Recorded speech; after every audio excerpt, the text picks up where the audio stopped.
Putin took away hope from Russian people. I am giving it back. Hi, I am Elena and this is my political channel Enough. Enough of propaganda. Welcome.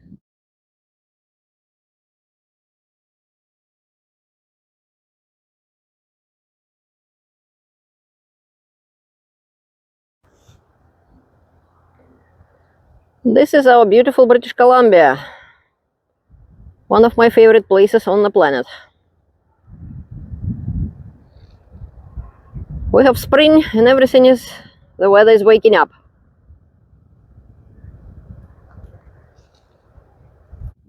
Today we're gonna talk about what hope could Russian people have. Ukrainians, they do have hope.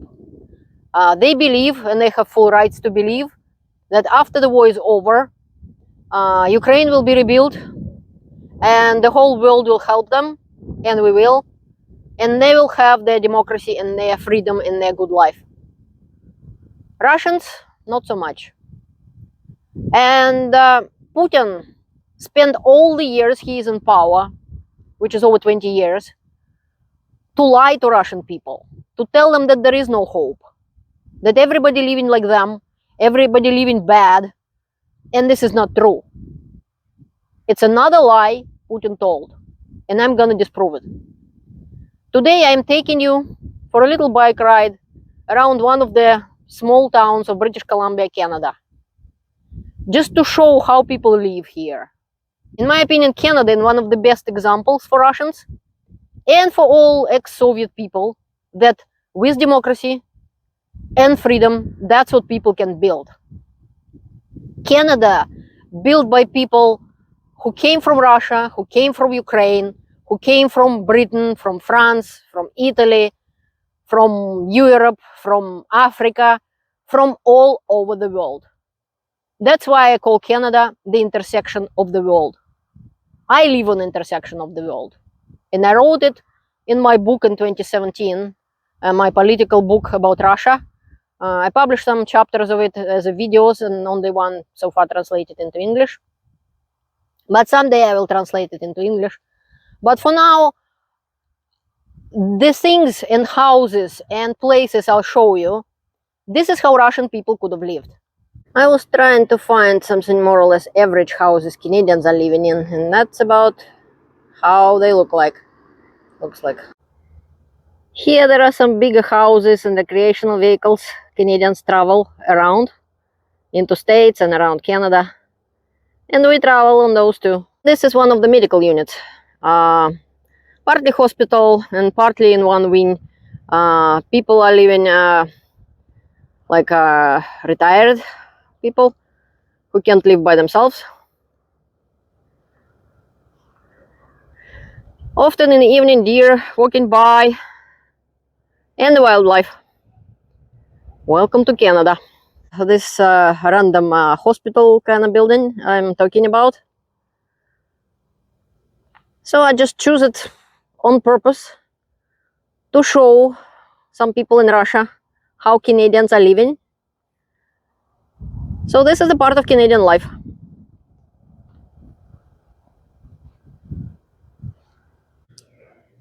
Here's how Canadian pensioners are living, mostly. Usually retired people buying houses like this. And here's Ukrainian flag. Awesome. Canada supports Ukraine. А вот и украинский флаг.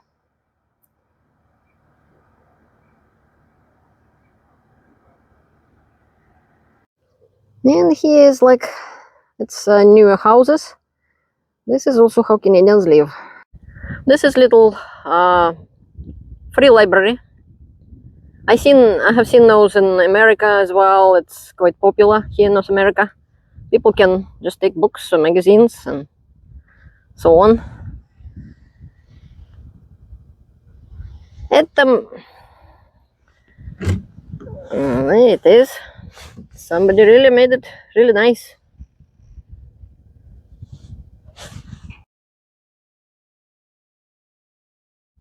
Canada is the second biggest country in the world. Russia is the first biggest country in the world. Both of them are oil countries. Only in Canada, this is work for people. In Russia, it's not. And don't please tell me about democracy and about some people in Canada, living in Canada, one of the safest countries in the world, still afraid of something. Or trying to tell me about, oh, dictatorship. None of it is true. It's all Putin's propaganda, who came here through Russia Today, through global, that Canadian professor Shasudovsky created think tank. And I disproved it back then, and I disproving it now. And the proofs are in the pudding. This is how Canadians live. And this is our regular Canadians. These are pensioners, which are starving in Russia, which hardly can afford milk or bread, and now will afford even less and less and less. Like in that joke, when there is less money in the family, the child asking Papa, so now you gonna drink less vodka? And father is responding, no, child, you will eat less. So I traveled all over Canada. Didn't quite make it to Newfoundland, or very north. But I have been in a lot of places. Include British Columbia, Alberta, Saskatchewan, Nova Scotia, PEI, New Brunswick, Ontario, and about 42 states, at least 42 states of the United States, from here to all the way to Washington, D.C., New York. And I have been in Florida, I have been in California, I have been in lots of other states. And someday I'll tell you which are my favorites. But for now, I just wanted to tell you that everywhere I saw how people live. I didn't flew there, I drove by truck camper with my family. And we met Americans, we met Canadians, and I know how people live here. But that's not what I'm going to talk about today. Today I will tell you certain facts about political systems, and I challenged political systems in my country. That's what happened when you live in democracy. People who wrote in the past, like one of the clear examples, ex-Prime Minister of Canada, Mr. Harper, he was, let's say, disliked by some people, and they were writing on Facebook, oh, Harper is a dictator and this and that. If Harper would have been a dictator, they would have been in jail. Putin is a dictator, and people getting 15 years in jail just for saying something against Russia, not against Russia, against atrocities Russia committed in Ukraine. Like in my previous video, Vladimir Karamurza, he exposed Russian crimes. Ilya Yashin, another politician, exposed Russian crimes in Ukraine. They get in jail.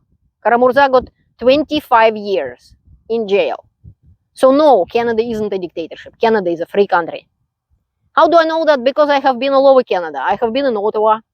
I wanted to tell you the story when me and my husband were standing in line. There was only place at the time, in 2010 roughly. It was the only place where we had to go through metal detector. It was the Parliament of Canada. And I have been in parliaments of British Columbia, Alberta, New Brunswick, Nova Scotia, PEI, Ontario. I just walked in. To get to Russian little parliament of little Volgograd region, I had to be invited. I had to go in certain place in the building, get with my passport, get a little paper saying that I'm invited. Then I take that paper and the passport, go on the other side of the building, come through the main doors where there would be policemen standing, Russian militia men at the time, with a gun, machine gun, a Kalashnikov, and I'll show my passport. I would be written in the book that I'm visiting, and I would be written when I get out from the building and left the building. In Canada, I just walk in. The only place where I had to stand in line was a Parliament of Canada. And it was like not a big line, about 5 people maybe. And then my husband pointed out that one of these people, the Minister of Finance of Canada, Mr. Flaherty. At the time, he was acting like he was a Minister of Finance of the whole country of Canada. If you saw how Putin talking to even foreign leaders. And on a huge table, he's sitting like a kilometer away from them and sitting always in his bunker. And Russians don't even know where he sleeps every night because he recreated his offices look exactly the same, and people wouldn't know if he is in Sochi or he is in Kremlin or anywhere. And there are probably lots of places which he has, and the Russians don't even know where he sleeps every night. So this is a huge difference. Canadian leaders, none of them are that way. They democratically, legally elected. And no, I don't want to see trolls from Canada trying to say otherwise. This is not true. I'm voting in Canada and I know how it works. It's nothing even resembling what's happening in Russia, and it's absolutely different. This is a democracy. Another thing is I challenged Canadian government.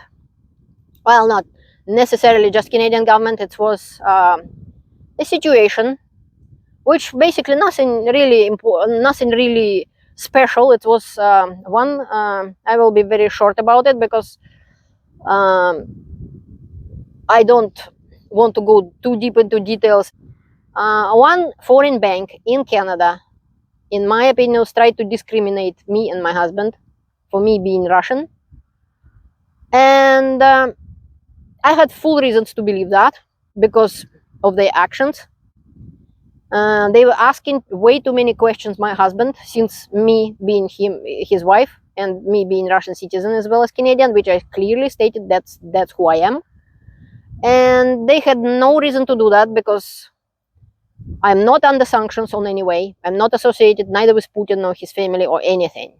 Neither my husband. Not like we showed up in the bank with two suitcases full of with several millions of Canadian dollars in cash. No, nothing like that. That is why I had reasons. And from Ottawa, from Canadian Human Rights Commission, came specialists, and they did investigation, and we had the conversation with the bank, and the problem was resolved. So you can challenge the government. You can say that you disagree. This is what's happening in democratic countries versus dictatorships. Anyway, what I was saying that in Canada and in every democratic country, you have rights. You can stand up for what you believe. You can get elected in power as a politician. You can help politicians you like to get elected. You can research and you can vote for who you want. And if you don't like anybody who you want, you can be a politician yourself. In the democratic countries, there are real rights of people. People have rights, people property defended. Nobody can arrest you just because they feel like it. And this is what I learned by comparing my life in the USSR, in Russia. I lived for many years there. I was born in USSR and lived in Russia for many years. I traveled in the Soviet Union. And now, over 18 years, I live in Canada. And I can compare. I traveled over 42 states of the United States. I have friends in over 30 countries in the world. And I traveled to several countries in the world. And after all the comparison, I could say that even imperfect democracy is better than a perfect dictatorship. And please help Ukraine. Subscribe on my channel. Please help me to spread the truth. And thank you very much. And have a hope. We all have a hope. And Russia as well. And so is Ukraine.